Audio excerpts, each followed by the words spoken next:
Welcome to the eBusiness Playbook podcast, proudly sponsored by Academy Global, where we help you go from theory to reality, empowering you to elevate your e-business. Join our open community at the eBusiness Playbook by Academy on Facebook and LinkedIn, and check out our training packages at academyglobal.com to find out more. Welcome to the eBusiness Playbook. Today we're diving deep into a topic that's, it's moved way beyond just being a buzzword. It's really a fundamental building block for any business looking to thrive long term. We're talking about ESG. And for you as a business owner, an executive, or maybe a key decision maker, getting why environmental, social, and governance integration isn't just optional anymore, it's frankly essential. That's absolutely right. And our goal today is to guide you through the strategic advantages of truly authentic ESG adoption, moving beyond just the surface level stuff. The greenwashing. Exactly. Moving towards practices that actually deliver real value and, crucially, long-term impact for your organization. Because let's be honest, the pressure is definitely mounting. You feel it from consumers wanting ethical products, right? Yeah. From investors looking for responsible places to put their money, and definitely from regulators who are tightening the rules. It's coming from everywhere. So our mission today is to cut through all that noise. We want to give you a clear structure you can actually use and maybe highlight some surprising facts that'll help you get genuinely well informed on this really critical shift. You'll explore, how this whole movement evolved, unpack the key concepts you need to know, look at the different models you could potentially adopt. Right. And most importantly, show you the tangible and intangible benefits. For your bottom line, yes, but also beyond that. Okay, so to kick us off, here's a statistic that really underscores just how big this shift is. Get this. Nearly 90% of S&P 500 companies now release ESG reports. 90%, that's huge. It's massive. It says so much about corporate accountability and transparency becoming mainstream. It's not some niche thing anymore. So let's unpack that. How did we even get here? To really grasp the now, we kind of need to understand the then, right? Yeah. Where did this whole idea, this concept of businesses having responsibilities beyond just profit, where did it even start? It wasn't just invented yesterday, was it? No, not at all. The foundational ideas for what we now often call corporate social responsibility, or CSR, they actually started way back, I think the 1950s. Really? That early? Yeah. There was Richard Bowen's groundbreaking work, Social Responsibilities of the Businessman. And this was heavily influenced by the big sociopolitical issues bubbling up, then things like the civil rights movement, women's rights, those, early environmental protection movements. Oh. There was this growing awareness that businesses weren't just like isolated economic engines. They had a real profound impact on society. So even back then, there was this clear recognition that businesses held significant social power and influence. What's the biggest difference then between that early recognition and the sort of comprehensive ESG framework we talk about today? That's a great question. I think back then, CSR was often seen more as maybe a philanthropic add-on. Like charity work? Sort of, yeah. Or maybe just a way to avoid obvious harms. It was about doing good on the side, perhaps. Today, ESG demands much more. It demands systemic integration. Okay, systemic. What does that mean in practice? It means baking responsibility into, almost every decision, from your supply chain management to how you structure executive compensation, and crucially, with measurable metrics. Right, the measurement part seems key. It is. And while the actual term ESG was formalized, I believe, by the UN back in 2004, the ideas themselves are deeply rooted in those earlier CSR discussions, and even socially responsible investing. But the formalization of ESG really came from a growing need for a structured, measurable way to report a company's broader impact beyond just the financials. It sounds like this ongoing process, like businesses are sort of learning and maturing ethically over time, refining what responsible actually means. Precisely. The understanding of what constitutes a responsible business has significantly expanded. It's gone way beyond just maximizing profit. Right. Now it includes resource efficiency, deep community engagement, even the well-being of your own employees.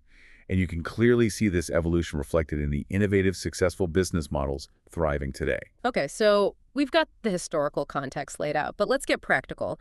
What exactly is sustainability in a business context, and why is this ESG integration piece so critical right now for, your business specifically?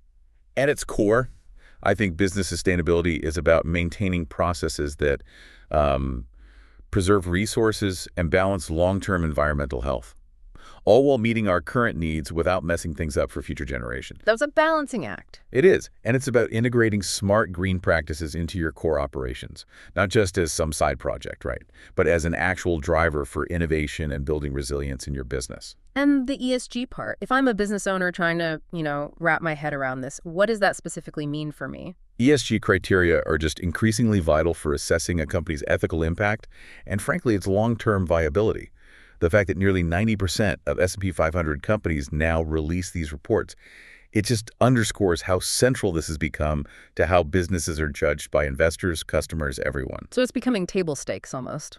It really is. Yeah. And properly aligning your ESG targets with your company's core vision means these efforts aren't just superficial fluff. They become deeply embedded in your operations, genuinely driving decisions. That's the million-dollar question for a lot of listeners, I bet. When a business owner decides, okay, I get it, I need to take ESG seriously, what's the very first, most impactful step they should genuinely focus on? Not just checking a box, It absolutely fundamentally starts with effective stakeholder engagement. And I really want to stress effective. Okay, what does effective look like? It isn't just sending out a survey once a year. It means having ongoing, genuine dialogues with all the people your business affects. Your customers? Sure, but also your employees, your suppliers, the wider community you operate in. So real conversation. Exactly. A common misstep, especially for maybe mid-sized companies, is seeing it as a one-time task rather than a continuous dialogue. Authentic engagement builds trust, and it helps you truly understand their expectations. So you develop strategies that consider their needs, not just what you think they want. So it's about listening, really listening, and then using that information. What comes after that deep dive into understanding your stakeholders? Then it's about goal setting and roadmap development. And this is where you need to think smart goals, specific, measurable, achievable, relevant, and time-bound. Right, make it concrete. Precisely. This translates vague intentions into actionable initiatives. Things like setting a target to adopt renewable energy for your facilities, or implementing specific diversity hiring targets across your teams, or proactively monitoring your supply chain for ethical labor practices. It makes ESG tangible, not just aspirational. And beyond those internal goals, how does ESG actually play out in the day-to-day operational flow of a business? Yeah, that's where value chain optimization comes in. This means looking critically at every single step, from sourcing your raw materials all the way through to product delivery and even end of life. The whole life cycle. The whole thing. The goal is to minimize your environmental footprint and boost profitability at the same time. They often go hand in hand. For instance, optimizing your logistics to cut fuel consumption isn't just green. It directly slashes costs. Makes sense. And finally, you absolutely need sustainability metrics.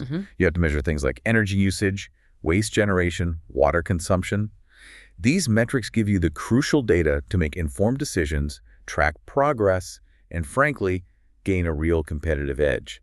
Without measurement, it's just guesswork, isn't it? It really is. Okay, this is great theoretical information, but what do these sustainable business models actually look like in the real world? Are there patterns or frameworks people should know about? Yeah, absolutely. And what's truly compelling here is that these models aren't just aiming for profit, although they need to be profitable to survive, right? Of course. But they inherently strive to create positive social and environmental impacts, too.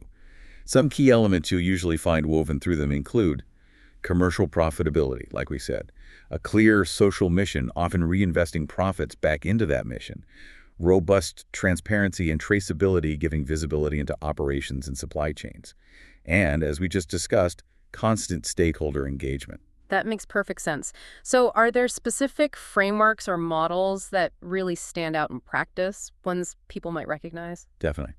One really prominent pattern emerging is the circular economy. This puts a huge emphasis on designing products differently from the start, for longevity, for reuse, for easy recycling, all to dramatically minimize waste. So moving away from the take, make, dispose model. Exactly. Think about product as a service models. Maybe a company leases industrial equipment, and then crucially, they take it back at the end of its life for repair, refurbishment, and reuse. It completely shifts the focus. Interesting. And what about models that leverage existing resources in a different way? Well, that leads us to the sharing economy. This focuses on shared access, rather than everyone needing individual ownership of everything. The examples are pretty obvious now. car-sharing platforms, co-working spaces, peer-to-peer rental services for tools or equipment. Right, using assets more efficiently. It's all about utilizing resources more efficiently and making them accessible to more people, reducing overall consumption. And I imagine there's a strong local component that can play into this too. There is, absolutely. That's the local loop model. This prioritizes local production and consumption, sourcing locally, selling locally. What are the main benefits there? Well, it significantly reduces transportation emissions, which is a big environmental win. It also supports local economies directly, creating jobs and building community resilience. Think about farm-to-table restaurants or manufacturers deliberately sourcing components from nearby suppliers. Okay, so if we connect this back to the bigger picture, how do these models fundamentally integrate those ESG principles we talked about? They do it inherently, really. They help organizations assess their ethical impact and promote sustainable growth almost by design. They align business strategies naturally with broader societal values. And companies that leverage these kinds of ESG-aligned frameworks, they're just much better positioned to adapt to changing market trends and new regulations. It helps maintain competitiveness in the long run. Okay, now for probably the most critical question for many listening, why should you, as a business owner, maybe struggling with tight margins already, why should you truly embrace these sustainable models? What are the tangible benefits hitting the balance sheet? And what about those intangible advantages that build value over time? Right. Let's start with the tangible benefits, the ones that directly impact your financials. Sustainable practices, when done right, often lead to significant cost savings, primarily through enhanced resource efficiency. Like using less energy, creating less waste. Exactly. It's not just about, turning off the lights, so that helps. But did you know that companies with strong ESG performance often see tangible reductions, sometimes up to, say, 7% reduction in operating costs? This comes from really optimizing their supply chains, radically cutting material waste, finding efficiencies you might not expect.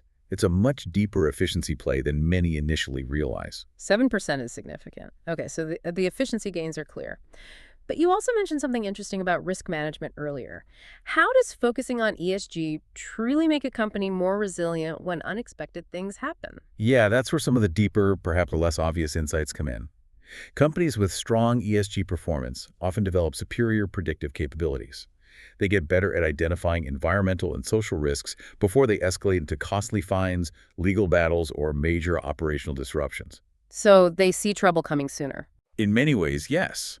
They're more adept at navigating potential crises, which ultimately leads to lower exposure to nasty surprises and enhanced operational stability. And maybe most critically, for business owners looking to grow or secure funding. Favorable ESG ratings mean better access to capital. How so? Investors are increasingly factoring this in. Good ESG performance can lead to improved financing conditions, lower interest rates potentially, and certainly easier access to that growing pool of sustainable investment funds.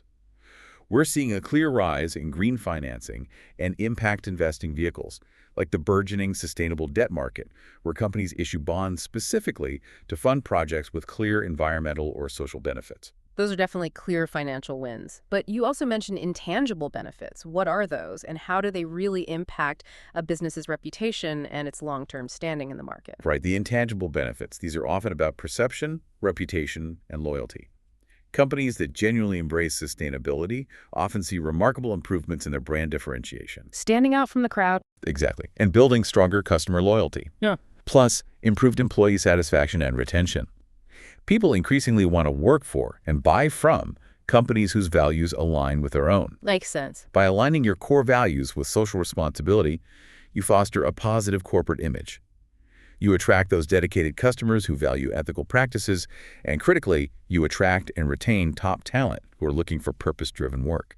As consumer and investor awareness of ESG issues just keeps growing, creating real environmental and societal benefits through your business practices becomes a significant competitive advantage. So, putting this all together, what does this mean for long-term success, especially as the world continues to shift towards, well, more conscientious capitalism, perhaps? I think this holistic approach fundamentally promotes resilience. Resilience in the face of constantly changing economic and ecological landscapes. By embedding sustainability deep within your strategy, Companies aren't just meeting today's demands. They're actively preparing for future challenges, things like climate change impacts, resource scarcity, evolving social expectations. It's really about future-proofing your business and securing long-term prosperity.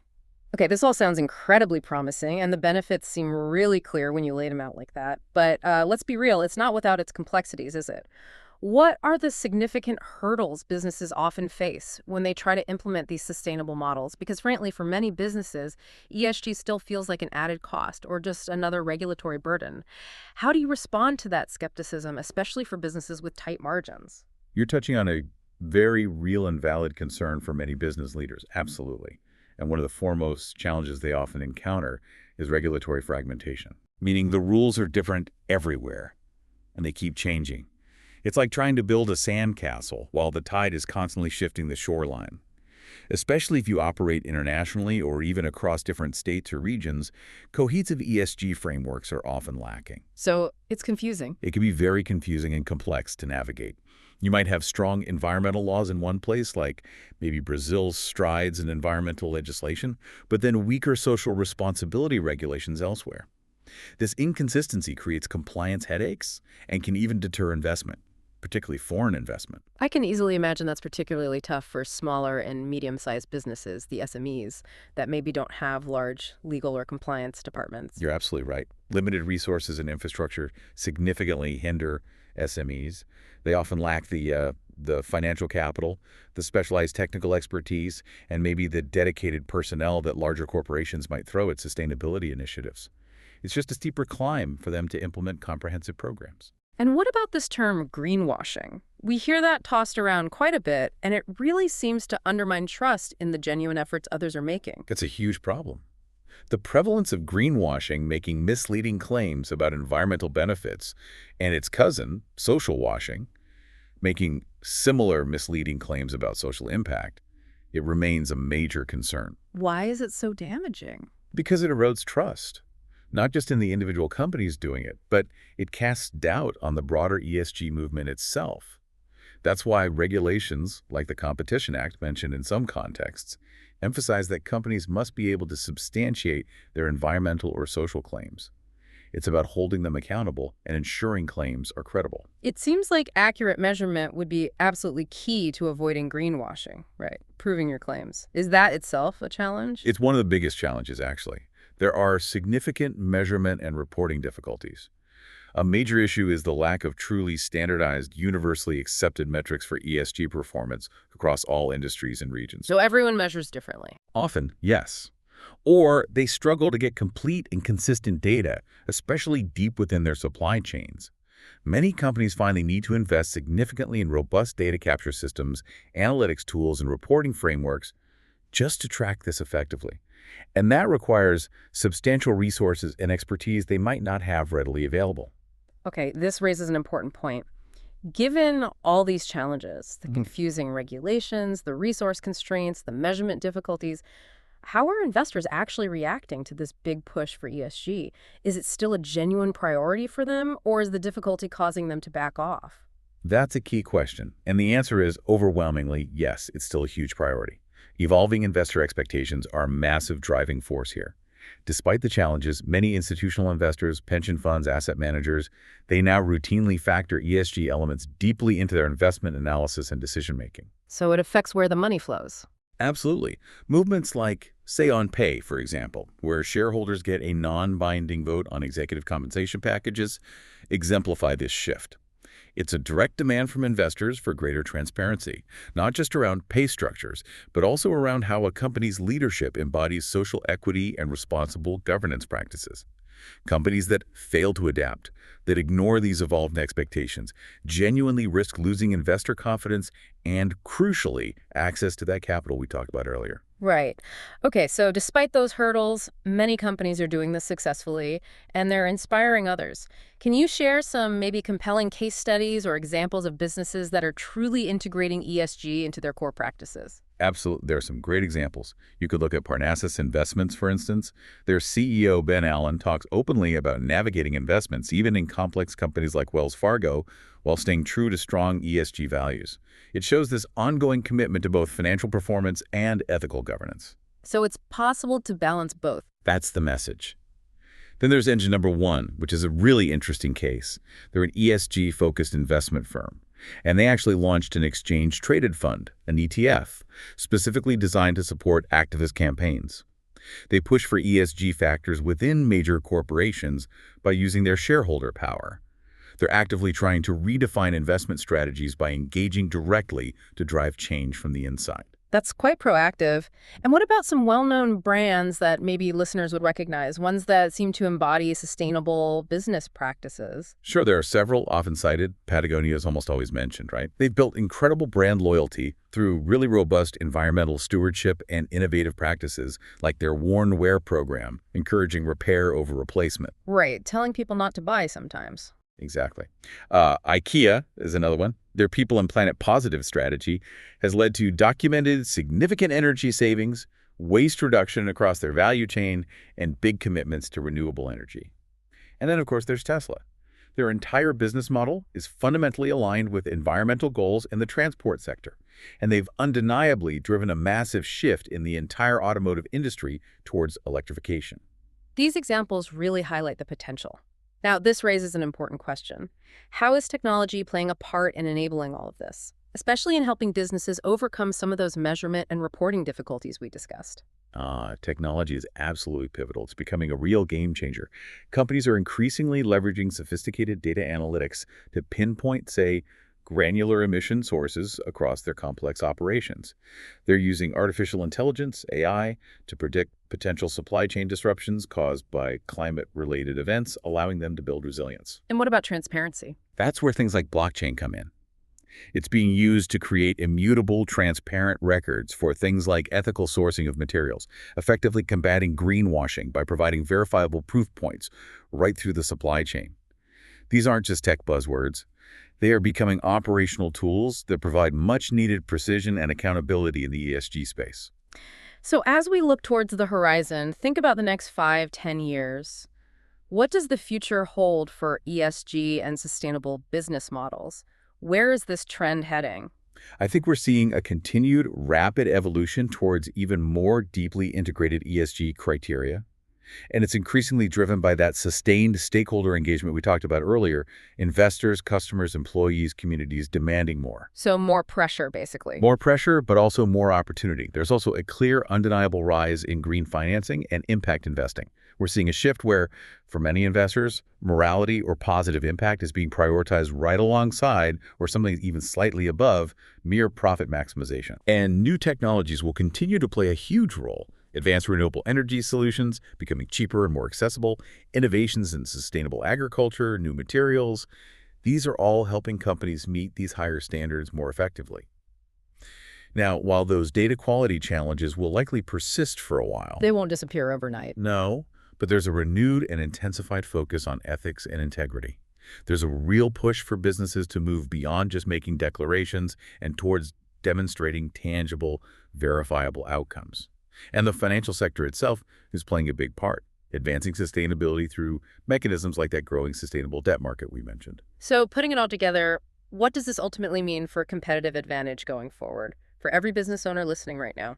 Ultimately, I believe the dominant trend is towards truly holistic approaches to value creation, where a company's success is seen as fundamentally intertwined with how well it manages its relationships with all affected parties, not just its shareholders. The whole ecosystem. Exactly. Its environmental footprint, its social impact, its economic contributions, they're all part of the value equation now.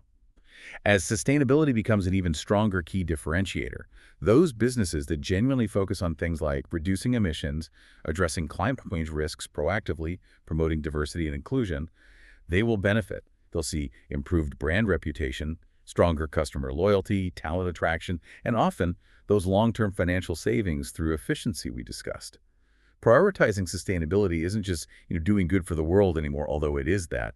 It's becoming fundamental to securing your own future prosperity in an increasingly conscientious and demanding market. What's truly compelling when you hear it all laid out like that is how the integration of ESG principles really isn't just some optional CSR initiative anymore. It's undeniably shifted to become a core strategic imperative for creating long-term sustainable value. That's exactly right. It's fundamentally about building resilience in your business, gaining a distinct competitive edge in the marketplace.